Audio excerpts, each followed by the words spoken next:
to another episode of The Amanda Hill Show. Hi everyone, this is Amanda, and today I have the absolute honour of sharing this space with another beautiful soul whom has offered up their time, their wisdom and their energy for the benefit of us. And I think I just want to start today's podcast by sharing some total gratitude, just absolute gratitude for the beautiful souls I'm able to connect with through this platform. I really am honoured and feel this is such a privilege to have these conversations that are deeply nourishing to me personally, and I know they are for many of you as well. And I trust, as always, that this conversation today finds you at the perfect moment in time.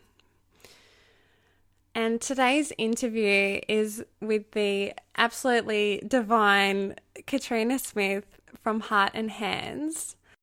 So a very warm welcome to the show, Katrina, and thank you so much for sharing your time and energy with myself and with my tribe today. Oh, thank you, Amanda. Thank you so much. My heart and my face is smiling so wide right now. I thank you. I thank you for inviting me. I feel honoured. I'm really so pleased you feel that way. Yeah, we're just basking in it. I know. After that meditation we just shared, it was like, whoa, okay. I'm trying to sort of ground that down right now. Yeah, we're feeling a total heart connection. So maybe we can just extend this love that's between us now to everybody listening in today. And this might sound as though a strange concept for some, and some comprehend straight away, but just remembering that everything is energy. So I've had people say to me when they listen into the podcast, they feel something, or they smile, and they notice that connection back to their essence. It's like, this is all possible, even though it's through this modern way, like maybe you're driving your car, or maybe you've just got your headphones in, but everything is energy and we're transferring that energy. So maybe just that invitation for the deep breath for those listening in is this is an offering from Katrina and I today, and we just invite you into the space to receive the magic as well. Yeah. Maybe some nice, beautiful, deep breaths into your heart space, and maybe even putting your hand on there if you can. That feels nice for me right now to say that too. Yes, thank you. If you're driving, maybe just wait till you're at the traffic lights. Yes, don't take your hands off the wheel. Oh, I love it. So our first question that we always start with on the show, my dear, is what are you currently frothing in your life? Yeah, I love that question. At the moment, it feels for me I'm just totally frothing and indulging in spring. It's like in Australia here, I don't know if you've got a lot of overseas listeners, but in Australia here, we've just come into spring, but it's like the beginning of the spring still felt quite a bit wintry. I'm in Queensland, but it feels like just the last week, it's like spring has arrived, and that's what I feel like I'm really excited about and frothing on at the moment, because for me, it feels that every winter I just innately and naturally will sort of go a little bit hermit-like, and I hibernate, not just sort of from the external world, but also like within myself. I really go internal, and it feels like my energy just goes, and I go into this, I sort of withdraw, and it's it's amazing and it's beautiful to go through that time. But then spring arrives and I feel like I just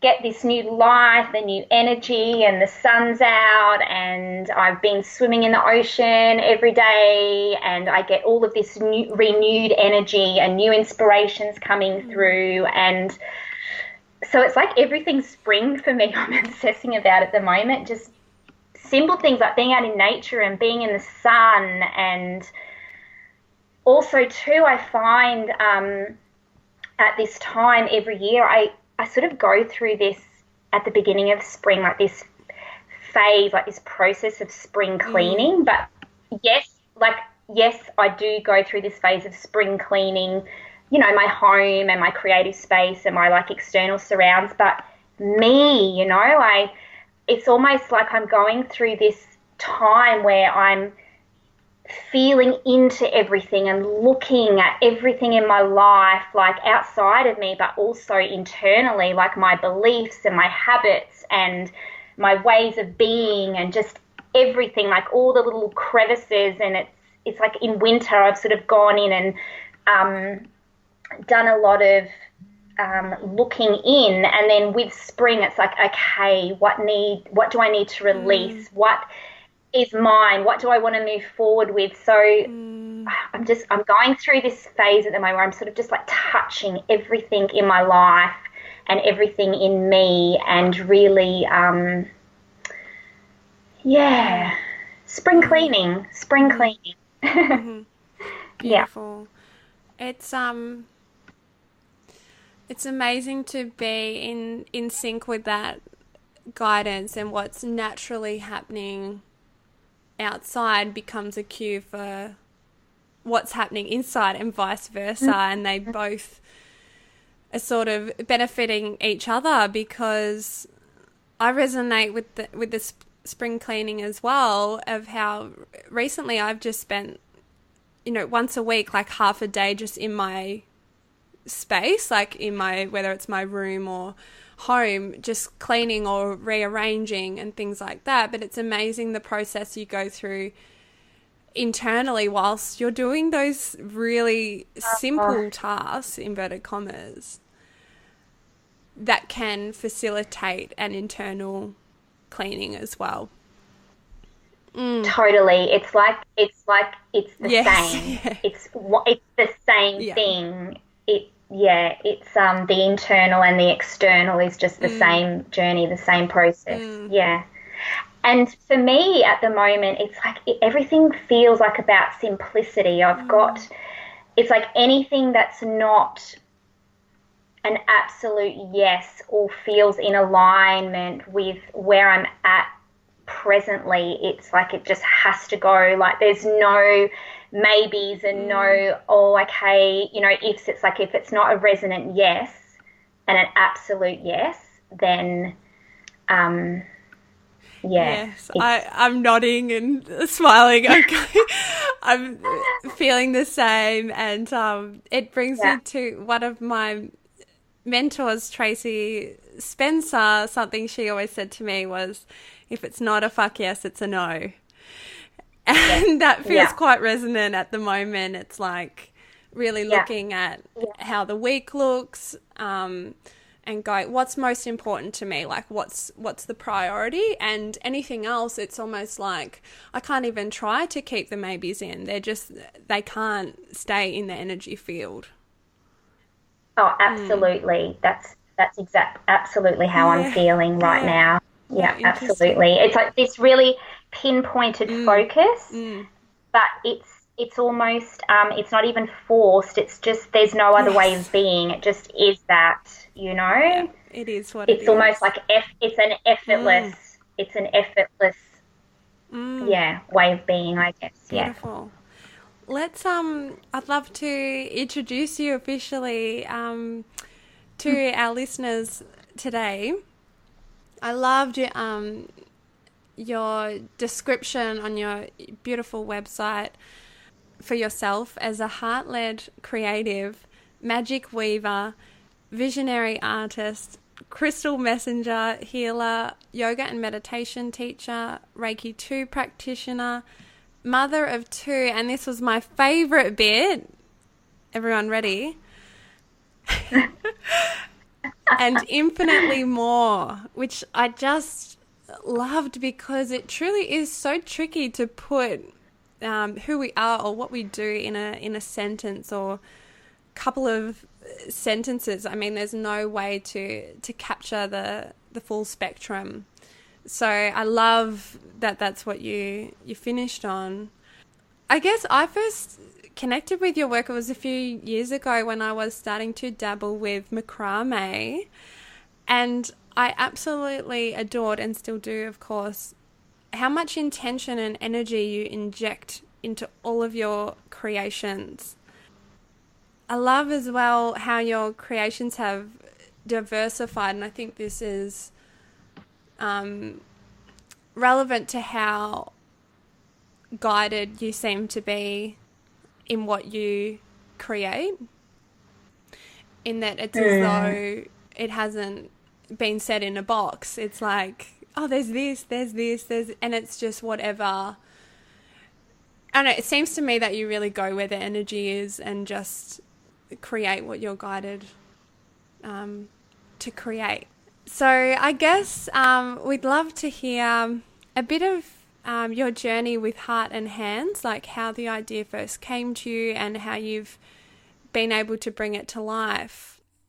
This journey of living a life aligned with one's truth, and if you could maybe include any sort of significant moments or awakenings that you feel called to share.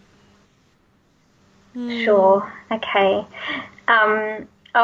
It feels like it would be really hard to encapsulate it all into like a short space, but to sort of very, very long epic journey short. I guess, well, I know Heart and Hands itself was birthed in 2015.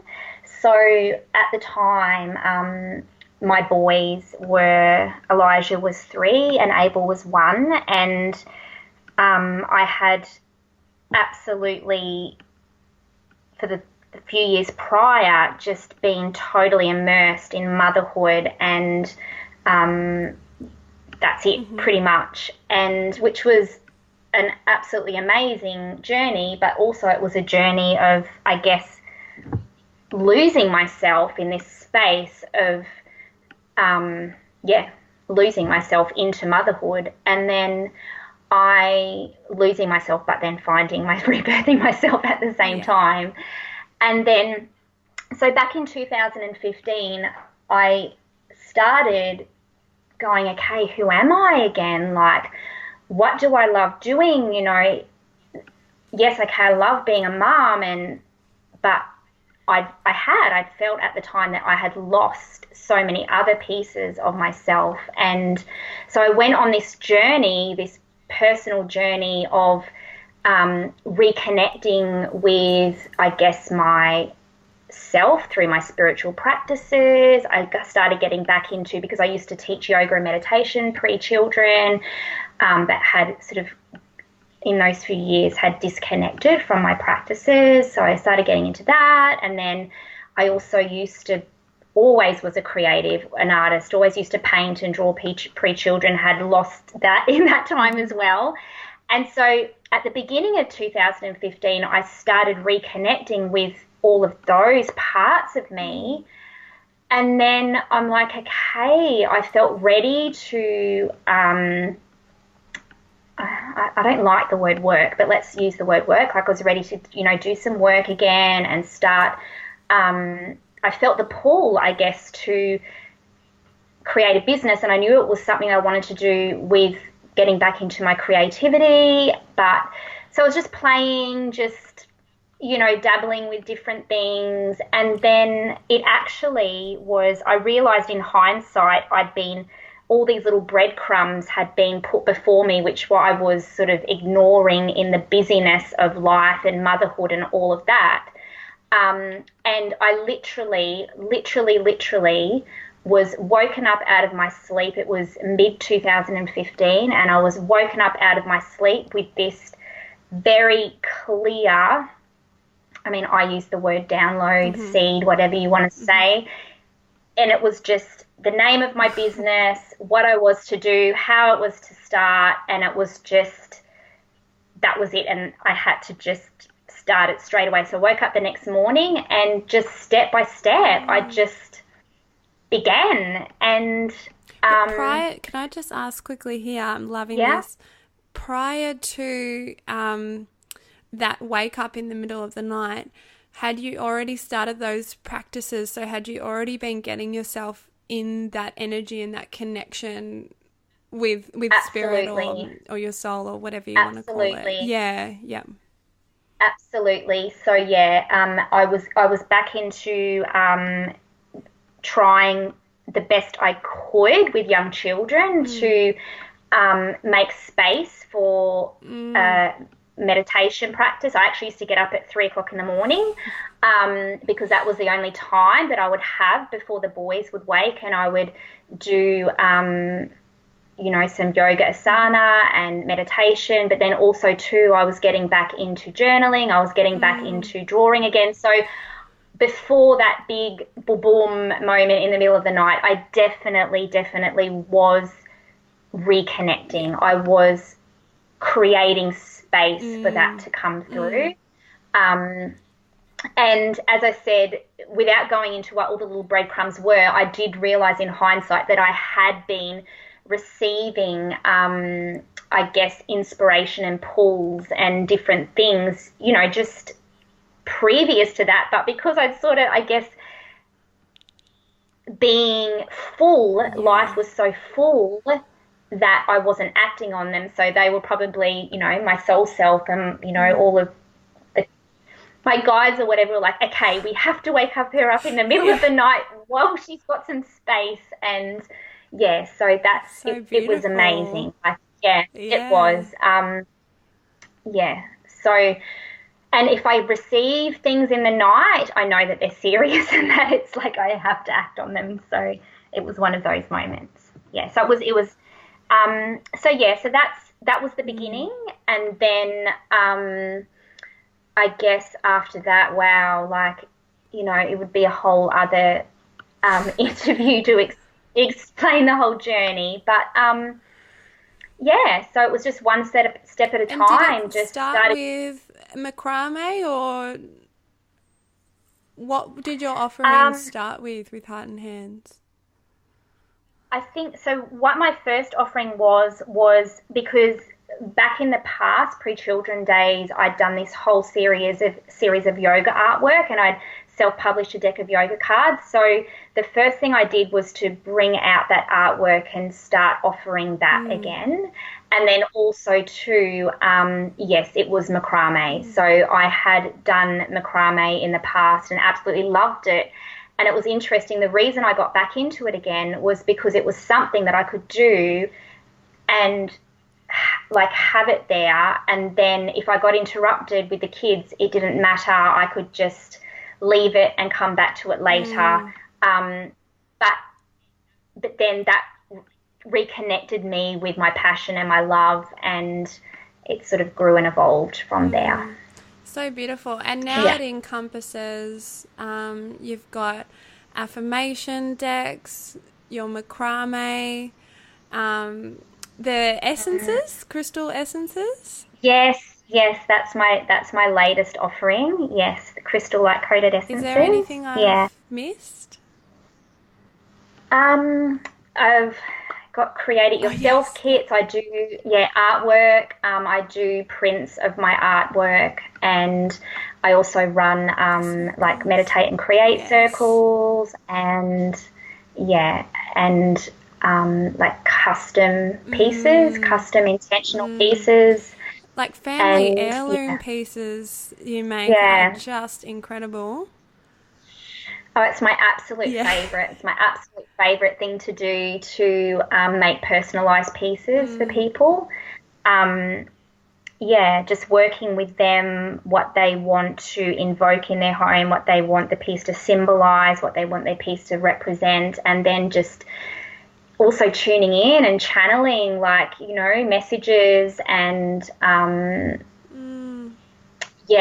it's a really beautiful process. It's amazing. Which brings us seamlessly to the next question I'd like to ask you, which is about this creative process, because what I've picked up on is how beautifully you've merged that connection with spirit into creating something that's physical, that's tangible, so it's honoring both that heaven and earth element, which I love, and bringing that seed or what you see as a vision and as a creative, bringing that to life as something that people can touch, they can feel, they can experience in our 3D reality. So could you take us through a bit of the process from when the idea arrives to bringing it to life? It's very unique, I guess, for each process, each piece, I guess. But in general, I don't know. It's strange. I feel that I've always got these things, these ideas and visions just floating. They're with me all of the time, and it actually is quite a practice for me to not get overwhelmed with all of the things that I want to bring through. So at the beginning, I guess that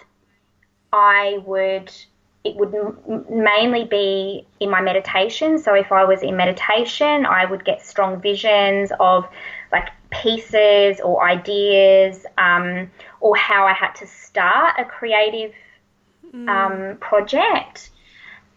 Or a lot of the times it sounds full on, but in the shower and in the car is when I get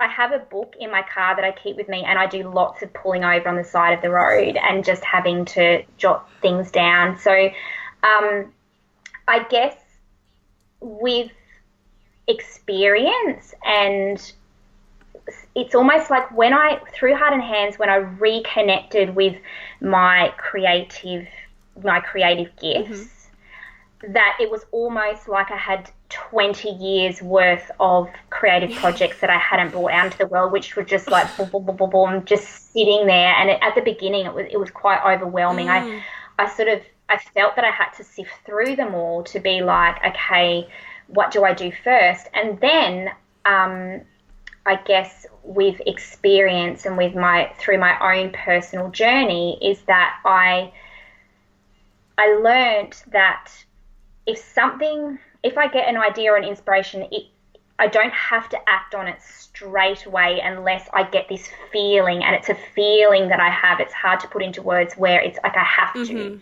There's no choice. It's almost like this feeling of urgency. It's like, okay, like I might get little visions that come through all of the time, but then there's something that is like, okay, this is what's coming through right now. Everything has to stop. And it's just a feeling that I have. And so then my first part of the process is just to bring it into the physical somehow, whether it's just to jot down some words on some paper or to do a quick sketch, or they're mainly the two things that I'll do. And then it gets it out of the ethers and into the physical form, and it's there. It doesn't mean that I have to run with it straight away, but the process has started. Beautiful. If there's a particular piece, like a vision for a piece that's made, that's normally how it will come through, is that I'll get the vision for it first. But in saying that, the end creation is always very different from the initial vision, because they always end up having this life of their own throughout the creative process. So it's like I'm fed a breadcrumb, like a seed, and then it will have its own birthing journey. And it's so unique. It's so unique for whatever creative offering that I'm putting out there. But then it's a little bit different if it's someone coming to me that wants a personal piece created, then I guess the creative process behind that is different, where I will sort of connect in with their energy, and it will come through like in pieces. And then sometimes like people come to me and want a personalized piece made, and I have to tell them, that creative, the vision or the seed being planted mightn't come in straight away. There has to be some patience involved. So it's just sitting with it and allowing space, and it will come through when it's ready to come through. Yes, does that make sense? It does. So this is a way you're able to give space to the creativity, and you let people know straight up that this is how I work with it, so that it can't be forced. It can't be forced. And I guess even as a young child, I remember like even whenever I would, I loved painting or drawing or whatever, and forever, for as long as I can remember, if it feels that it's not me, like when human me. So when I can spend hours creating a piece or do a drawing, and then I'll step back from it, and then I'll be like, oh my God, like it feels like I didn't create that. So when I say it's out of my control, it's almost like I have to get human Katrina out of the way and just let it unfold in the way that it's meant to unfold. That's what the creative process is like for me. So beautiful. And it's that surrender that you've been able to foster. That's huge, because people struggle with art and creativity in terms of with that ego or the inner voice that tells them this is not right, this is not beautiful, this is not within the lines, you know what I mean? How do you deal with that? Does that still come up for you, or? Oh, honey, oh my God, yes. It's been such a journey. It is, I mean, Heart and Hands has taken me ultimately together. I mean, Heart and Hands is me. It doesn't feel separate. So through my business, which is me, it's been this journey of like absolute crumbling of self-worth issues, of like believing in my gifts, in having, like as you said, having faith that's what's coming through, and also too having faith that, oh my God, I'm not making this shit up, it's actually like, it's been huge. It's been a huge personal process, and that my work, like when you say before, like how my work has diversified, it's diversified as I have allowed. My word for 2018 is allowed. So I use that word a lot. It's like when I've gone out of the way, and my ego, fears and self-judgment and unworthiness, all of that, I've had to work through. I've had an epic journey the last few years through this journey of my business also, of really working through this stuff. And it's and it definitely of course, like it's not those voices aren't so loud.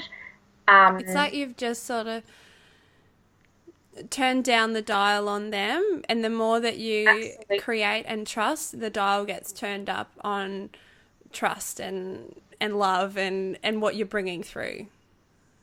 It's that repetition. Totally loved. Totally. And it's also too, it's allowing,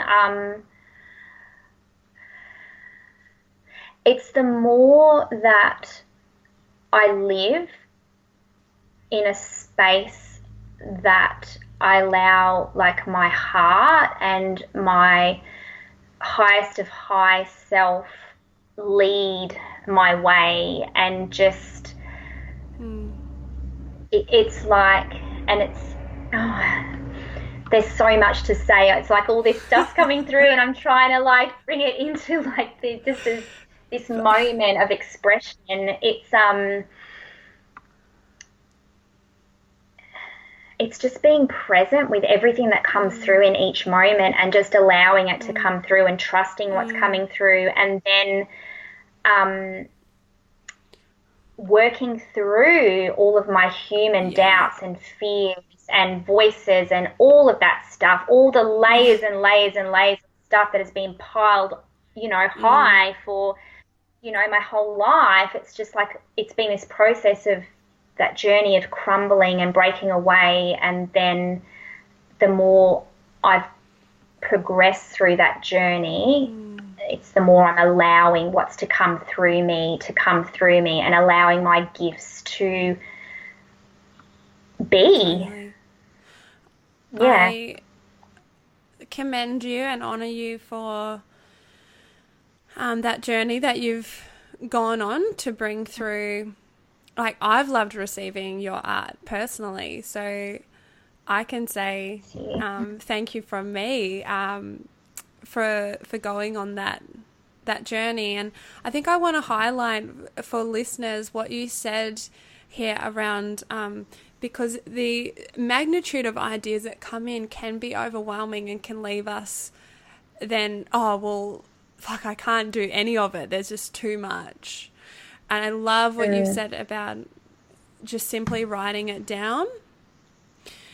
To have that step, just to me, was can be really pivotal, because then you can sit with that, and because it's tapping back into that essence that, we all have when we arrive on Earth, which is just like, oh, I've got this idea, cool, I'm gonna write it down. But that step we forget, because the fear and the noise over the top of that becomes so loud and so dense that it's really hard to crack through. And I think that step of writing something down, I mean, it's an honor when an idea arrives. It's like, you have been chosen for this, and then you become the custodian. It doesn't mean you have to act on everything, as you said. It's really important for us to sift through and then check in with our internal guidance system as to whether we get that. Yes, exactly as I love how you described. It's that feeling of, I can't not create this now. This is moving through. It's almost, it's like the choice of no choice. It's like you don't have a choice, and I know that feeling now, and that really helps. What you said before really resonated with me. I have always had the tendency of being paralyzed, absolutely paralyzed with too much to do, where I just don't end up doing anything.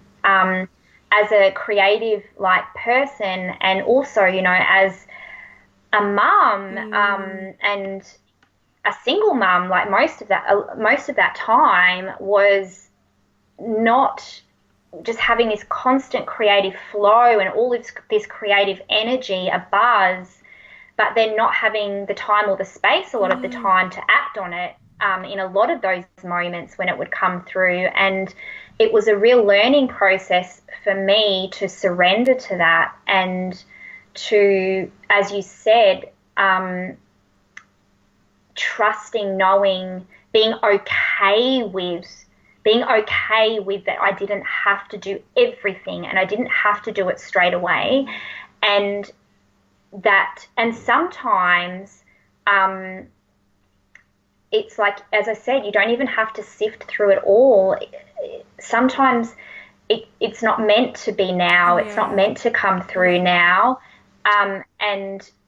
But just putting it down, it's sort of like getting it out of your field in some way, that it's just there, and then knowing that if you are to act on it, if it is to come through you, if it is to be birthed, it will at a time when it's meant to, and there will be no other choice. It will be then. Yeah, and that's that patience with knowing that, okay, if this is meant to come through with me, it's going to knock on my door in a week or in a month or next year or whenever it is. Totally. But because it's on the page, it's like, it's sitting there, and I'm going to get another sign if the universe wants me to bring this through.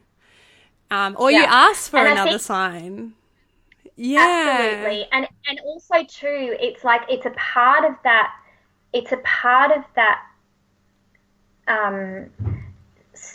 journey into yourself, that getting to know yourself, that reconnecting with yourself. And when I say that, I mean the higher aspects of you, your soul self, and that it's so unique how things come through to you, and it's so unique, like your feelings and what are your yeses, how do you know your yeses, and how do you know your no's, and it's just getting to know yourself really. And like for me personally, so I speak of this for me personally, but it's different for everybody. I know that if I don't get it, like if I'm not listening in my daily life, or if I'm sort of blocking something, or if I'm too busy, or if my life is too full to receive, whether it be, a creative inspiration or something I need to serve out to the world, or just anything, if I don't receive that in my daily life because I'm just not letting it in for whatever reason, I will be woken up in the middle of the night. It will be the first thought that I receive as I wake in the morning. Yeah. And if that happens, then it's almost like, okay, that's the big, but that's me. Exactly. That's how the process happens for me. So I guess it's getting to know how, your higher self, how your soul self, your guides, or, whatever you want to call it, communicate with you, how you listen, what's your form of communication. Totally. Yeah. Yes. Thank you for highlighting this. Could we move to now, you've touched on how you're a mum as well. I'd love to know how Heart and Hands has integrated and flowed through your life, and sort of more specifically, like what a day in the life currently looks like for you. Okay, so currently for me, another big reason why I started Heart and Hands was so that I could be sort of home and available with my boys. That was, they're both in school now, so I have a lot more space. I do get up in the mornings and meditate most mornings, not every morning, but that's something that is really, really, really pivotal. Like it's really, really important, like non-negotiable for me to have that time in the morning where I sit with myself before the day starts with the boys. And I don't know, like every day is really different. I tend to, at that time in the morning when I've sort of gone through this journey lately where I've had to sort of try and bring some more structure into my life, but then also at the same time I like to go with the flow of the moment and the present day. So how I've worked out how I do it is at the beginning of each day, instead of sort of like having this weekly planner or like these weekly goals or these weekly to-dos, after I come out of meditation in the morning, I'll sit and I will tune into, okay, what is my essentials today? Like, what am I going to do today?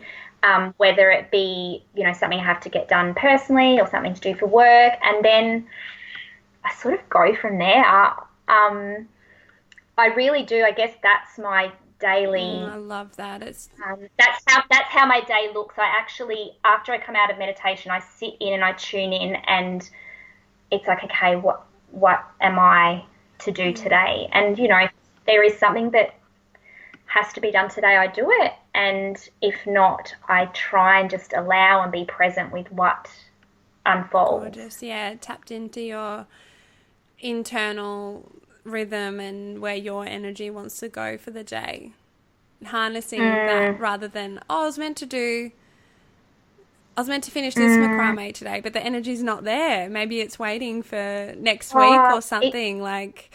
Yeah. And I've toed and froed, like through my business journey, I have toed and froed between trying to, as I said before, trying to be really structured and have to-do lists and due dates and goal set dates and this and that. And it creates such suffering for me personally. Again, everyone's different, everyone's unique, but for me personally, that creates so much suffering because it just doesn't work for me. I just don't work like that. Yeah. Like um, I used to have like, okay, I've got to do this every month and this every month, and I used to be a bookkeeper and Oh accountant. my Can you believe gosh. it? Like, oh my God. Back in my 20s and Yeah. 30s. So yeah, I know what it's like to be very structured and work in that logical mind. I Yeah. know, I've been there, and I think at the beginning of my business, I tried to bring that in a little bit and come from that space, and it just, it's like you said, you can't. Yeah, I work better being in the flow. A little bit of structure, a little bit of, if something has to be done, it's on the top of my. I have, instead of a to-do list, I have an essentials list. Yeah. And if it has to be done in that day for some reason, it's at the top of the list. Everything else is just trying to be present with whatever's coming through. Beautiful. I will share, like, for me personally, I love the to-do list, but the way I do the same as you, in that at the start of the day, I check in and I'll scan over everything I have that's sort of circling. And the reason I write it down is otherwise it's all in my field and I feel full, that we were talking about before. Mm-hmm. And I'll scan over and I'll just put a little mark next to what feels like that. Oh, yes, I want to do that today. Or even I would love the feeling of getting that done. So maybe it's something that I don't necessarily want to do, but that feels like it needs my energy today. So this very similar. Very similar.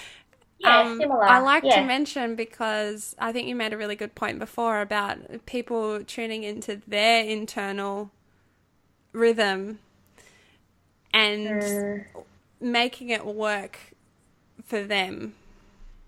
Yeah. Totally. This year and last, recently for me has been all about eliminating shoulds out of my life, and just, again, the word allowing me to walk my way and to find my way and to do things my way and to be my way.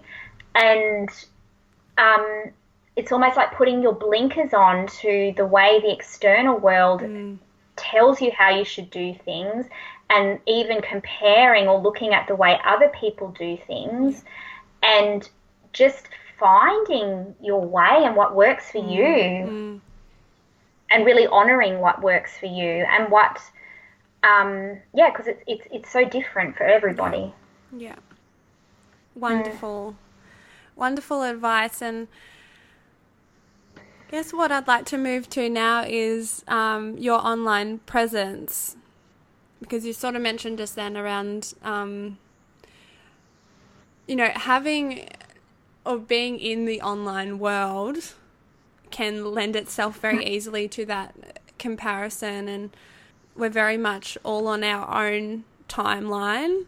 We're on our own soul journey with our own karmas and lessons, etc. I guess what I wanted to speak to is how you use your presence with such grace, and it's so clear. It's so nice to hear, actually, the background around your connection with yourself, because that comes through so much in what you share. But I remember seeing you hashtagging friends not followers. So I'd love to ask you about how you've nurtured your tribe, because you've got a beautiful community that you genuinely care about. And I'd love to just hear your thoughts on this friends not followers theme. I guess I just don't know how to be any other way. It's like, I just don't, I find I have gone through periods, and I'm currently going through a little bit of a stage where I don't know how to be in the online world. And then, but what happens is that I'll go through these stages where I'll be like, oh, how much of myself do I share, or, you know, am I being too salesy, or am I being this, you know, I just start going, how can I be more authentic in this space? And then I just always come back to just be yourself, like, and if I get out of my head of like analyzing what I, again, the shoulds, what I should be doing, what I should be posting, what I should be saying, and if I just be myself and I have no agenda or no strategy, or I honestly don't. I just, if I'm just myself, then, I mean, that's really all I know how to be. So that whole word followers at the top, I wish you could change it. It feels so weird to me. Like it really does feel really weird and strange, and almost inappropriate. Like I feel that it's a really inappropriate word to use, but you can't change it. Yeah. Because it's more of the round table. Yeah, it's like we're all just we're hanging out here. It's not like, it's not totally. Yeah. And Instagram for me has always just been about connection and community, and pretty much that's it, just connection and community, and also service. Like most of the time, well, pretty much nearly all of the time when I post, it's because I'll get a pull like from my heart, and it'll be like, because I write a lot, and I definitely don't even share 1% of what I journal or write, but then sometimes I'll get that pull and like, this isn't just for you, this is for everybody, and then I will share that. Or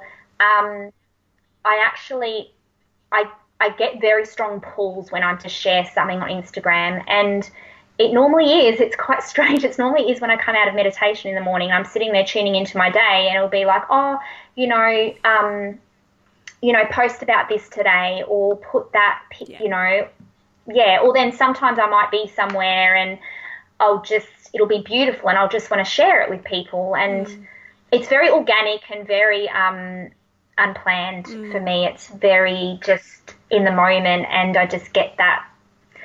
I have a lot of people telling me I need to share more, and I need to be more strategic, and I need to do more videos, I need to do more of this, and I just go, you know what, I just can't, it's just not me to be like that, so I'm not even going to try to be like that. So it's interesting how sometimes the people I just triggered my memory of, I have a friend who has quite a big online following, and she's got a lot of people in her life that have a lot to say about how she should be sharing online, and I really admire her because the whole way through she's just been completely herself, and I just find it interesting how those people have a lot to say, because maybe they're not necessarily expressing themselves, and I don't mean just online, that's like very limited to think it's only online, but that's just one arm of her creativity.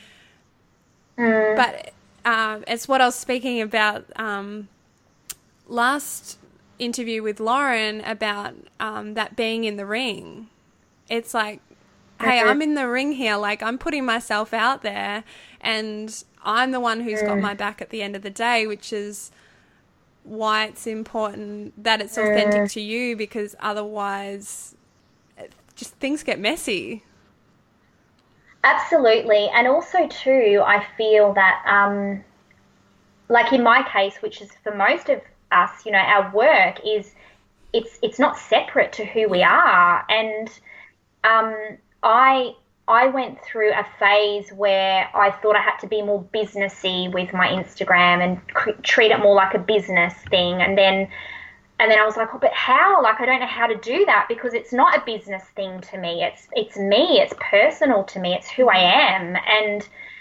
And so then I'd go full circle, and then I'd just keep coming back to just being myself. Like, just, there's nothing else I have to do except just to be myself. And when I want to share something, I share something. And I guess probably the biggest struggle for me in the online space is just, and I did a video, my first ever video recently, and I think I mentioned it in it, was just being so conscious of just contributing shit to a space that's already full of so much shit, you know, like I'm so conscious of how am I taking up space here? Like, people are inviting me into their energetic space. Like, my posts are coming up in their feed, and I'm taking their time and their energy, you know, they're gifting me their time and their energy by reading my posts or allowing it into their online world, and just honoring that, you know, and just so at the same time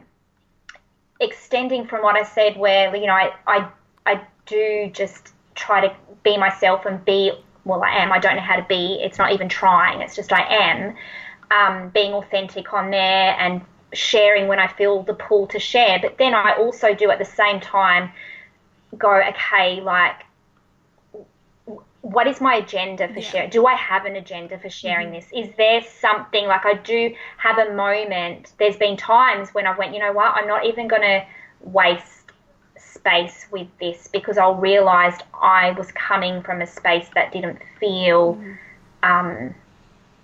authentically me, you know, for whatever reason. So yeah, I do have this thing going on within me at the moment, and that's where sometimes I don't know how to be on the online world, because there's just so much. There's so much that I just think, am I just contributing to the noise of it all, you know?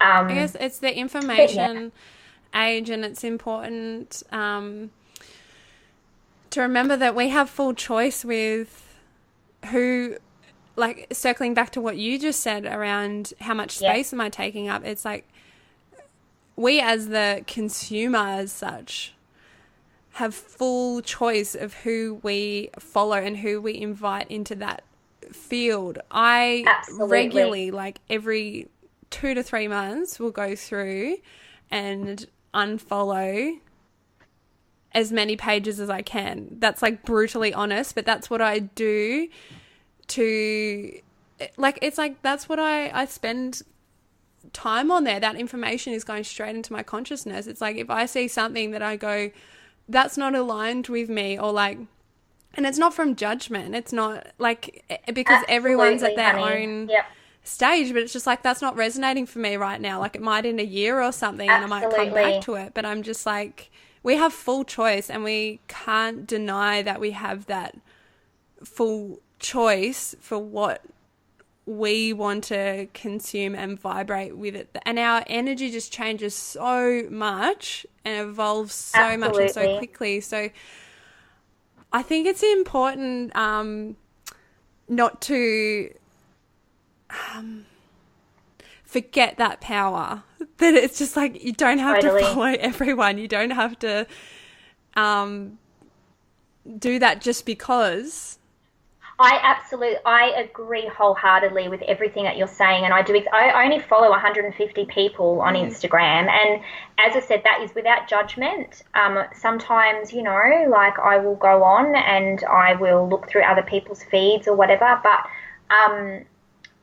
that is such sacred space to me, and I don't like to be online very much as it is. So when I'm on there, I'm very vigilant about the energy that I allow into that space, and I really honor and cherish my time and my energy, and what, as you said, like, what you allow into your energetic field and into your consciousness. Like, I'm so vigilant about that, and it changes, you know. It changes, and it's no offense or judgment to anybody if you unfollow them, or if you do not follow them just because they follow you. It's not taking it personally, or it's nothing personal at all. It's just, as you said, it's choice. It's choice, and it's honoring that choice. Yeah, and it's the fact that how we do one thing is how we do everything. In some ways. So what happens is, if we have strong boundaries around how we spend our time in the physical, and who we really choose to invite into that space, then it translates into, well, when I'm using my phone, it's going to be the same thing. I'm not going to be open to everybody and pleasing everybody, or being friends with someone just so that they're friends with me. It's like that transparency filters through every aspect. So then, exactly as you said, this is who I am. I can't be anything other than who I am. This is how I am in all aspects of my life. So it transfers across. I feel this was absolutely, darling. Conversation came out of nowhere, but I think this is great. Yeah. So important. Yeah. Just quickly, I don't want to leave this question out. I'd love to ask, to change gears, but to ask you, when was the last time you cried tears of joy? You know, it was actually, I well up a lot. I'm not a sobby crier, but I do get tears a lot. The last time I welled up with tears of joy was when we did our meditation before we came on. So it wasn't that long ago. Oh my gosh, I love it so much. That is the best answer to that question I've had so far. Seriously, like that experience that we shared together before, it was so joyful and beautiful, and so like it was all heart. And yeah, if it's heart for me, the tears come.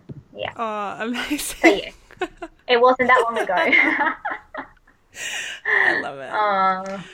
All right. Well, we might come to start wrapping up. What's going to be beautiful to finish on is I asked whether you could share about this Radiant You macrame, which I'll leave a link to this post in the show notes so people can also read this message if they need to as well.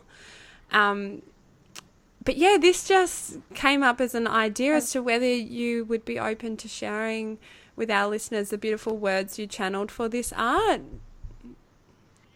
Yeah, when I read that you wanted me to share that, I was like, I felt it was so beautiful that you were so touched by it. This was actually a piece that came through to me in meditation the day that I actually created this piece. So yeah, it was really special. Okay, so you want me to read it out now? Yeah. Okay. You have journeyed far and through much to get to here, where and as you are now. Pause. In this moment, breathe. Can you breathe the essence of you? Can you feel the space the essence of you is taking up? Can you expand the essence of you out? Can you take up more space? You are worthy of taking up more space here. Own your place in the universe. Radiate your essence out into the universe. More and more and more. Radiate you. Radiant you. Isn't it beautiful? Truly. Yeah. Yeah. It's like, to me, that message means it's like being with yourself. And when I say yourself, like self with a capital S, it's like your highest of high self, like your soul essence, and anchoring into you. So anchoring into who you really are, like your unique magnificence, and being more of that. So embodying more of you, your soul self here on earth. And it's like filling your human self up with your radiance, like with your radiant light. And then when you fill yourself up with who you are, like with your radiance and your radiant light, you then allow like the light of you to overflow and touch and bless all the things and all the people that you connect with, and to bless earth and to bless the universe. And you know, we all have our unique light, like our unique light codes, and it's allowing the uniqueness of ourselves, what we are here to gift earth with, like to take up more space, just to take up more space. That's been huge for me. I've played small my whole life, and I'm just learning to take up more space, to allow myself to expand and expand and expand, instead of shrinking back and playing safe and, you know, playing small and comfortable and all of that. And that's what that means to me. It's just sitting with yourself. And I guess ultimately that's what meditation is for me. That is my meditation, is just sitting in my essence, like just sitting with myself and feeling me and feeling who I am, and what does who I am have to say to human me, and what does, just being with myself. And then as I do that, like, I allow, there you go, my word allow again, like allow more and more and more of me in to my humanness, into my human self, into this life, because, and then I can gift the world with that. Yeah. Absolutely divine. Thank you so much for sharing that. Thank you for allowing me to share that. So good. I feel we can just leave it with that. That is just divine. As we wrap up, I'd just love, if my listeners want to connect with you, where can they find you and your offerings? Well, Instagram is probably where I put myself out most to the world. So what's that? Heart_and_hands. And then my website. So www.heartandhandscreations.com. Beautiful.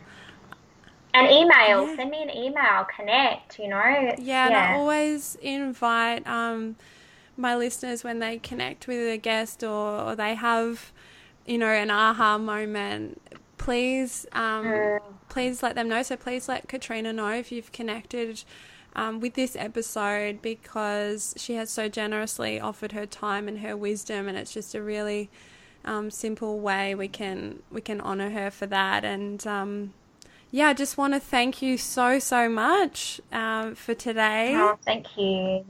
Thank you so much, Amanda.